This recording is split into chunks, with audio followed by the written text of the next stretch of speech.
있습니다. 지난 월요일과 화요일에는 크리스티 킴 선교사님이 오셔서 내적 치유에 대한 귀한 말씀을 전해 주셨습니다.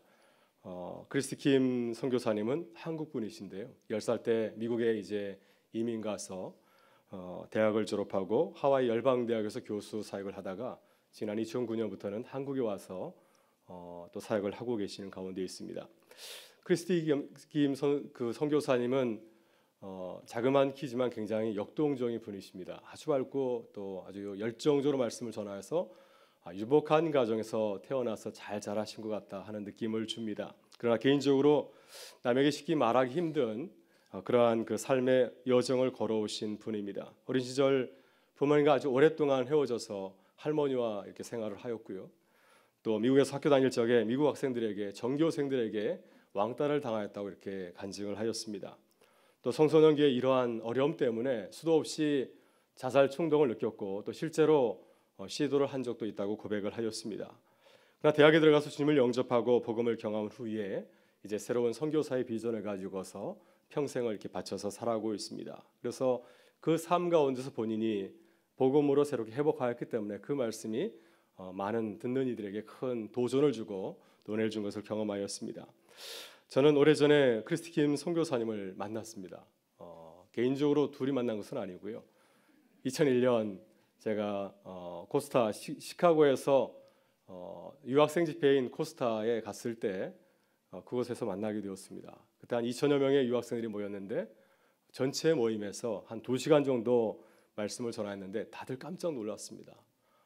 키는 자그마하신 분이 얼마나 말씀이 크고 우렁찬지 저 사람 과연 누군가 하면서 그때 만났던 수많은 강사들이 있었지만은 크리스 킴 선교사님을 제가 기억을 하고 있었습니다. 그래서 그 기름을 기억하고 있었는데 이번 13기 은평 사명자학교에 강사로 온다는 소식을 이제 우리가 듣게 되었고요. 그래서 18년 만에 그분을 만났습니다. 그래서 큰 감동을 받게 되었습니다. 18년 전에는 제가 학생으로 만났는데 이번에 같이 사역자로서 함께 또 말씀을 나누면서 큰 도전과 은혜를 받았습니다. 저는 어젯밤 강의를 마치고 돌아가는 크리스 킴 선교사님을 배웅하면서 이런 생각을 하였습니다. 이제 다음에는 언제 만날까? 18년 만에 만났는데 다음엔 또 언제 만날까 하는 생각을 하였습니다. 언제 다시 만날지 모르겠습니다. 하나님께서 허락하시면 내년에 뵐 수 있지만은 그러나 그것은 장담하지 못하는 그러한 가운데에 있습니다.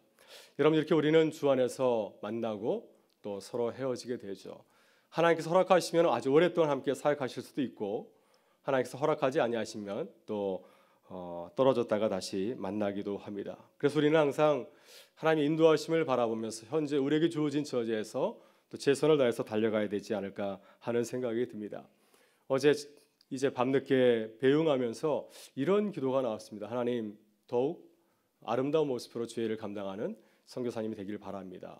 그래서 다시 만났을 때는 더욱 아름다운 모습으로 열심히 사역하는 모습으로 만나기를 바라는 마음으로 배웅하고 헤어지게 되었습니다. 오늘 본문에서 우리는 고린도 교회를 위해서 오랫동안 사역하였던 사도 바울의 모습을 발견하게 됩니다. 바울 사도는 1년 6개월 동안 고린도 교회에 머물면서 교회를 개척을 하였습니다. 또 교회가 떠난 뒤에도 계속해서 고린도 교회 편지를 쓰고 또 그 교회 문제를 다루고 있는 것을 보게 됩니다. 그래서 고린도 교회를 떠난 사역자이지만 계속적으로 애정을 가지고서 고린도 교회를 돌보고 있는 이 목회자 바울을 우리가 발견할 수가 있습니다. 오늘 본문의 내용은 고린도 교회 보낸 편지의 마지막 결론 부분이죠. 여기서 바울은 자신의 여행 계획을 잠시 소개하면서 몇 가지 부탁의 말씀을 하고 있습니다. 7절을 보게 되면 바울이 마지막은 아니지만 특별히 고린도 교회를 향하여서 강조하는 말 한마디가 나옵니다. 바울이 어떤 마음을 가지고서 교회를 섬기고 있는지 또 어떤 마음을 가지고서 이 선교사의 사역을 담당하고 있는지를 우리가 살펴볼 수가 있습니다. 7절에 보게 되면 만일 주께서 허락하시면 이라는 말씀이 나옵니다. 이제는 지나는 길에 너희를 보기를 원하지 아니하노니 이는 만일 주께서 허락하시면 얼마 동안 너희와 함께 머물기를 바람이라. 바울은 고린도 교회를 바라보면서 겸손하게 자신을 낮추면서 이야기하고 있습니다. 바울이 1년 6개월 동안 가장 많이 오랜 기간 머무르면서 세운 교회가 바로 고린도 교회였습니다. 그렇기 때문에 다른 교회에 비해서 더 많은 애정을 가지고 있었고 더 많은 관심을 가지고 있었던 교회가 바로 이 고린도 교회였습니다. 그래서 당장이라도 고린도 교회에 달려가고 싶지 않겠습니까? 그러나 바울은 이러한 마음을 내려놓고 고린도 교회를 향하여서 이렇게 겸손하게 고백하고 있습니다. 만일 주께서 허락하시면 그렇게 하겠습니다. 하나님께서 나에게 건강을 주시고 생명을 주시고 모든 요건을 허락해 주시면 내가 당장이라도 당신들에게 달려가서 여러분을 섬기겠습니다. 그러나 주님께서 허락하지 아니하신다고 한다면 내 마음이 아무리 간절하다 할지라도 그렇게 할 수 없다고 하는 것입니다. 그러니 나를 위해서 기도해 달라고 하는 바울 사도의 부탁의 말씀이었습니다. 여러분, 이렇게 바울 사도는 겸손하게 자신의 처지를 고백하고 있습니다.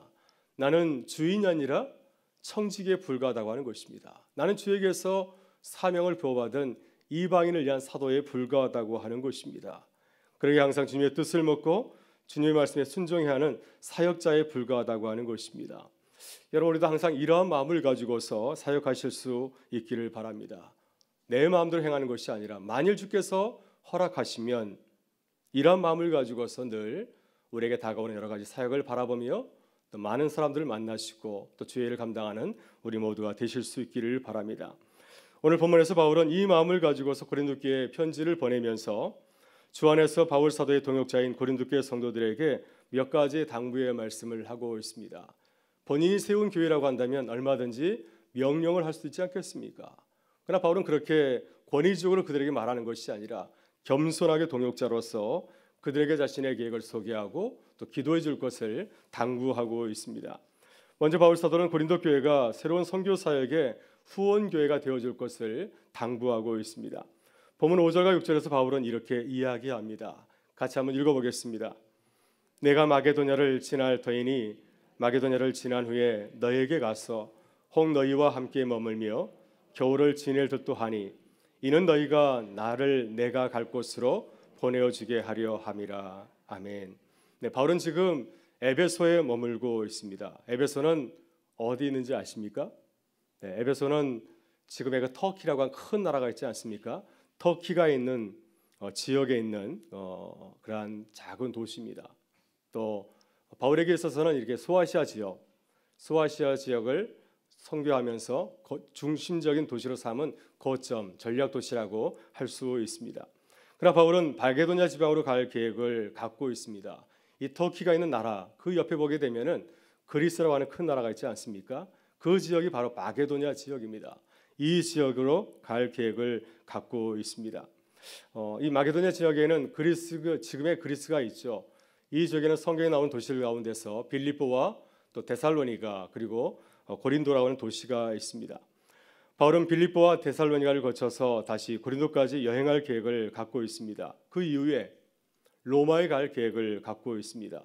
그리고 만약 내가 로마에 가게 된다고 한다면 당시에 땅끝이라 불리는 서바나, 지금의 스페인까지 복음을 전할 계획을 갖고 있었습니다.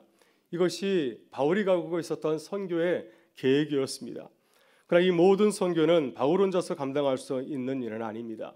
동역자의 도움이 필요하고 또 후원 교회가 있어야지 바울은 선교사로서 자신에게 주어진 그 선교 여정을 잘 감당할 수가 있습니다. 그래서 바울은 이 모든 선교의 계획을 교회의 도움을 통해서 감당하기를 원하였습니다. 지금까지 안디옥 교회가 바울의 소아시아의 지역의 사역을 도와준 것처럼 앞으로의 마게도냐 사역은 고린도 교회가 도와줄 것을 이렇게 부탁을 하고 있는 것이죠. 그래서 이렇게 우리가 무슨 일을 하든지 간에 함께 동역할 때 그 사역을 넉넉히 감당할 수가 있습니다. 여러분, 지난 우리가 그 은평 사명제학교에서 특별히 강사 목사님 또 강사 선교사님을 위해서 우리가 감사 카드를 전달하고 또 그분의 기도 제목을 듣고 함께 축복하는 그런 시간이 있습니다. 그래서 이 강사 목사님을 위해서 축복하고 기도할 때 이분들이 크게 감동을 받는 것을 보게 되었습니다. 나 혼자 사역하는 것이 아니라 이 많은 학생들이 간사들이 나를 위해서 기도해 주는 것을 바라볼 때 강사들이 큰 은혜를 받게 됩니다.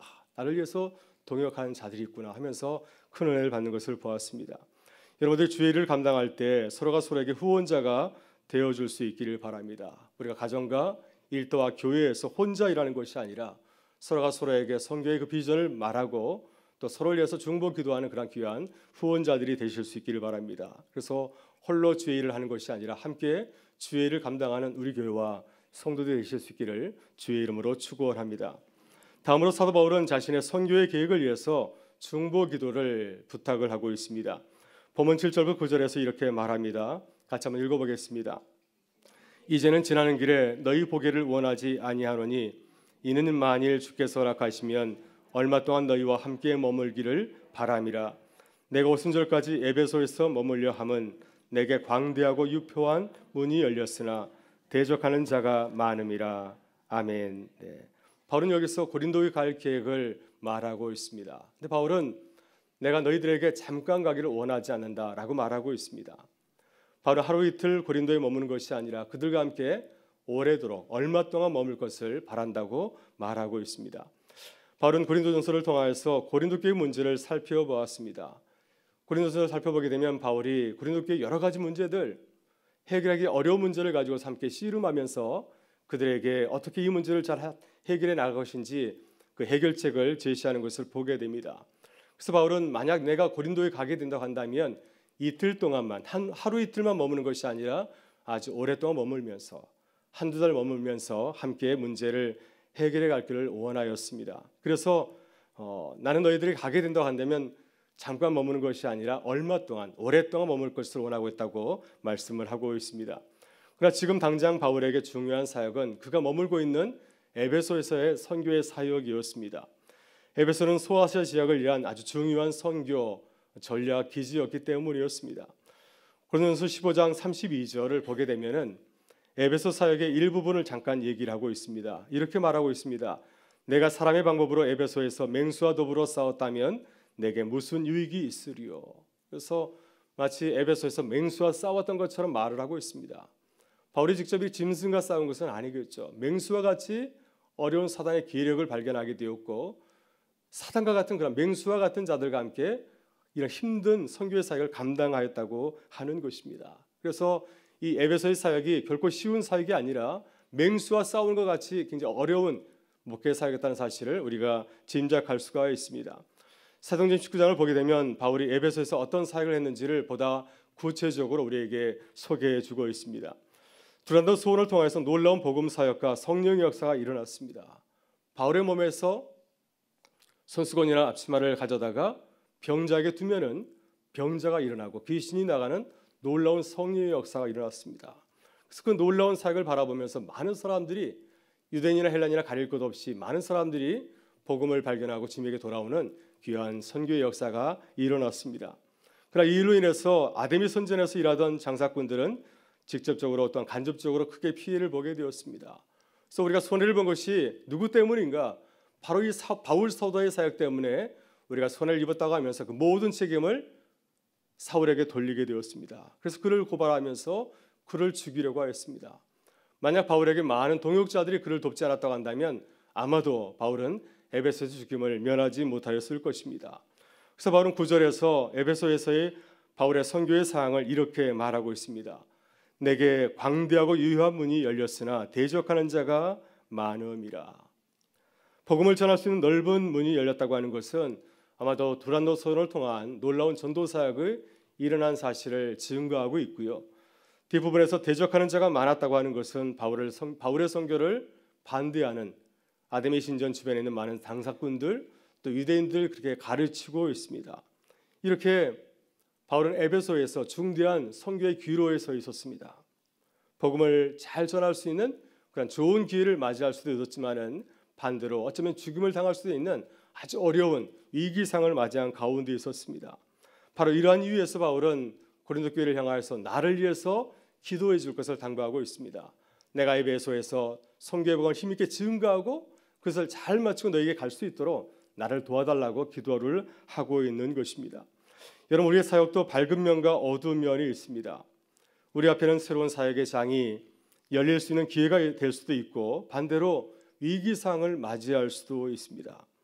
우리는 사람이기 때문에 어떻게 될지 모르죠. 현재 우리 교회가 새로운 선교사역을 감당하는 놀라운 교회로 발전하게 될지 아니면 그리하지 아니할지 우리는 전혀 알 수가 없습니다. 우리 앞에는 기회가 될 수도 있고 또한 위기가 될 수 있는 두 길이 놓여 있는 것을 보게 됩니다. 바로 여기에 우리가 기도하는 것이죠. 서로를 위해서 기도해야 되는 이유가 바로 여기에 있습니다. 여러분, 우리 교회를 위해서 우리 성도들 위해서 간절히 기도하며 나가실 수 있기를 주의 이름으로 축원합니다. 그래서 항상 새로운 사역을 바라보면서 기도하면서 위기를 기회로 바꾸는 우리 교회와 성도가 되실 수 있기를 주의 이름으로 축원합니다. 마지막으로 사도 바울은 동역자 디모데와 아볼로의 사역을 위해서 기도를 부탁을 하고 있습니다. 본문 10절과 12절까지 해서 이렇게 말씀합니다. 같이 마지막으로 읽어보겠습니다. 디모데가 이르거든 너희는 조심하여 그러 두려움이 없이 너희 가운데 있게 하라. 이는 그도 나와 같이 주의 일을 힘쓰는 자임이라. 그러므로 누구든지 그를 멸시하지 말고 평안히 보내어 내게로 오게 하라. 나는 그가 형제들과 함께 오기를 기다리노라. 형제 아볼로에 대하여는 그에게 형제들과 함께 너에게 가라고 내가 많이 권하였으되 지금은 갈 뜻이 전혀 없으나 기회가 있으면 가리라. 아멘. 네, 바울은 자신을 대신하여서 에베소에서 있는 사역 때문에 직접 갈 수 없기 때문에 자신을 대신해서 젊은 사역자인 디모데를 고린도 교회에 보냈습니다. 고린도 교회에는 바울을 좋아하는 성도들도 있었지만은 또한 바울을 반대하는 무리들도 있었습니다. 그래서 바울은 좀 걱정이 되었습니다. 내가 직접 가지 아니하고 어린 디모데를 보내면은 혹시라도 거친 성도들 때문에 디모데가 큰 상처를 받지 않을까 하는 걱정하는 마음이 있어서 편지를 보내면서 디모데를 당부하고 있습니다. 그를 잘 받아주고 그러니까 나를 대신해서 교회를 잘 섬길 수 있도록 그를 물심양면으로 도와줄 것을 당부를 하고 있습니다. 그리고 고린도 교회를 디모데가 잘 섬긴 후에 지금은 고린도 교회의 어려운 문제가 무엇인지를 디모데를 통해서 나에게 전해줄 것을 이렇게 당부를 하고 있습니다. 나아가서 바울은 고린도 교회 사역자인 아볼로를 위해서 변호하고 있습니다. 여러분, 아볼로는 누구이죠? 아볼로는 바울을 대신하여서 두 번째로 고린도 교회에서 사역하였던 후임 목회자였습니다. 그가 목회를 아주 잘하였습니다. 바울과 달리 아볼로는 말씀을 잘 전하는 자였기 때문에 많은 사람들이 이렇게 바울보다도 아볼로를 더 좋아하였습니다. 그래서 바울이 볼 때에는 아볼로가 불편할 수가 있지 않겠습니까? 왜냐하면 많은 교인들이 자신보다는 아볼로를 따르고 또 자신을 배척하기 때문입니다. 그래서 아볼로에 대해서 불편한 마음을 가질 수가 있는데 그러나 바울은 그렇지 않습니다. 마음을 열고 열린 마음을 가지고서 내 후임 사역자인 아볼로를 적극 추천하고 있습니다. 그를 잘 맞이해줄 것을 보고 있습니다. 지금 아볼로가 여러 가지 교회 사항 때문에 불편한 마음으로 고린도를 떠나 있지만은 그가 마음을 돌이켜서 다시 고린도에 가서 나를 대신해서 목회할 수 있도록 그를 위해서 기도하고 계속 권면해 줄 것을 당부를 하고 있습니다. 여러분, 오늘 우리에게도 이러한 자세가 필요합니다. 나보다 어린 다음 세대들, 디모데와 같은 세대들을 우리가 적극적으로 격려하고 칭찬해 주어야 됩니다. 우리에게 청년부가 디모데죠, 그죠? 네, 디모데로 불립니다. 그래서 우리에게 청년부, 대학 청년부를 위해서 기도하는 우리 교회가 될 수 있기를 바랍니다. 또한 나와 전혀 다른 사역자에 대해서도 인정하고 칭찬해 줄 알아야 됩니다. 아볼로와 같은 사람, 나보다 더 능력 있는 사람, 나보다 더 잘하는 사람이 있다고 한다면 그를 시기하는 것이 아니라 그러니까 나를 대신해서 더욱더 교회를 열심히 섬길 수 있도록 도와주는 것, 이것이 성숙한 신앙인의 모습이 아니겠습니까? 이런 점에서 바울은 참 좋은 리더의 모습을 갖추고 있다고 볼 수가 있습니다. 여러분, 우리도 우리 안에서 디모데와 같은 많은 다음 세대들, 아볼로와 같은 능력 있는 사역자들을 우리가 칭찬하고 격려하고 세워가는 교회가 될 수 있기를 주의 이름으로 축원합니다. 오늘 바울 사도는 본문에서 고린도 교회를 향하여서 이렇게 말하고 있습니다. 만일 주께서 허락하시면 내가 여러분과 함께 머물기를 원합니다. 주께서 허락하시면 내가 기쁘게 당신들에게 달려가기를 원합니다. 이렇게 말씀하고 있습니다. 우리가 할 수 있는 것이 무엇일까요? 우리의 마음보다도 먼저 기도하는 것이 아닐까 하는 생각이 듭니다. 주께서 허락하시면 내가 주를 위해서 열심히 하겠습니다. 우리의 처지가 선교의 기회가 될 수 있도록, 선교의 위기가 되지 아니하고 선교의 기회가 될 수 있도록 주를 위해서 간절히 기도하는 것, 이것이 우리 교회가 기도할 수 있는 중요한 기도 제목이 아니겠습니까? 하나님께서 허락하시면 새로운 전도와 선교의 기회가 될 수 있지만은 만약 하나님께서 허락하지 아니하시면 우리가 아무리 노력한다 할지라도 전도와 선교의 문이 막히는 그런 위기가 닥칠 수 있기 때문입니다. 그래서 우리는 더욱더 전도와 선교의 문이 열릴 수 있도록 주를 위해서 간절히 기도하는 교회가 되실 수 있기를 바랍니다. 오늘 밤께 기도할 때 하나님, 우리 교회가 주님의 허락을 통하여서 주님께서 함께 하셔서 전도와 선교의 문이 활짝 열리는 그러한 교회와 성도들이 되게 하여 주옵소서. 우리 모든 사역을 통하여서 하나님의 그 은혜와 사랑을 널리 증거하는 선교의 발걸음이 되게 해 주십시오. 이렇게 간절히 기도하는 저녁이 될 수 있기를 주의 이름으로 축원합니다. 함께 기도하겠습니다. 참 좋으신 하나님, 오늘도 바울 사도를 통하여서 겸손하게 기도하는 모습을 배우게 하시니 감사합니다. 주님, 우리는 우리의 힘으로 아무것도 할 수 없사오니 주께서 허락하시면 주의 일을 감당할 수 있는 줄 믿습니다.